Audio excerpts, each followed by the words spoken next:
দেশের হাসপাতালগুলোতে বাড়ছে ঠান্ডাজনিত রোগী। বেশি আক্রান্ত হচ্ছে শিশু ও বৃদ্ধরা। হাসপাতালের খবর জানাতে বরিশাল থেকে যুক্ত হচ্ছেন সহকর্মী সাইফুর রহমান মিরন। মিরন, হাসপাতালে ঠান্ডাজনিত রোগীর সংখ্যা কেমন দেখছেন? ডাক্তাররা কি বলছেন?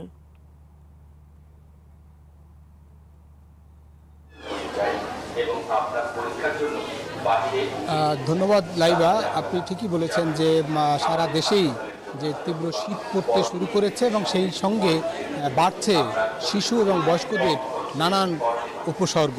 এবং আজকে আমরা যে বরিশাল শেরেবাংলা মেডিকেল কলেজ হাসপাতালে এসেছি, আমরা দেখেছি যে দীর্ঘ লাইন দিয়ে কিন্তু অনেক শিশুকে নিয়ে এসেছেন, শিশুর অভিভাবক মায়েরা বিশেষ করে এসেছেন এবং ইনডোরে যারা ভর্তি আছে সেখানে আমরা লক্ষ্য করেছি যে বয়স্করা কিন্তু বেশি কাবু হয়েছেন, তারা ভর্তি হয়েছেন মেডিসিন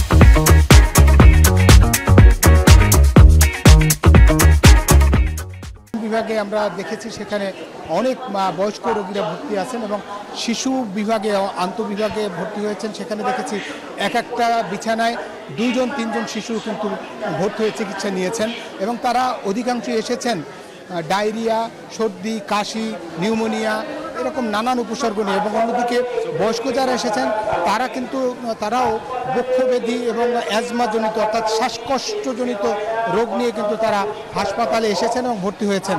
আমরা চিকিৎসকদের সঙ্গে কথা বলেছি, তারা যেমনটা বলেছেন যেহেতু শীত বাড়তে শুরু করেছে এই সময় কিন্তু শিশু এবং বয়স্কদের জন্য বাড়তি নজরদারি দেয়া দরকার, অর্থাৎ যাতে করে শিশুদের ঠান্ডা না লাগে, যাতে জ্বর না হয় এবং যদি কোনোভাবে অতিরিক্ত কোনো কারণে ঠান্ডা বা সর্দি বা জ্বর হয় তাহলে যেন দ্রুত চিকিৎসকের পরামর্শ নেন। এবং একই সঙ্গে আরেকটি কথা তারা বলেছেন, শিশুদের ক্ষেত্রে চিকিৎসকরা বলেছেন যে বাচ্চার বয়স 0 থেকে 6 মাস তাদের যেন বাইরের কোনো খাবার না দেওয়া, অর্থাৎ বুকের দুধ খাওয়ানোর জন্য পরামর্শ দিয়েছেন।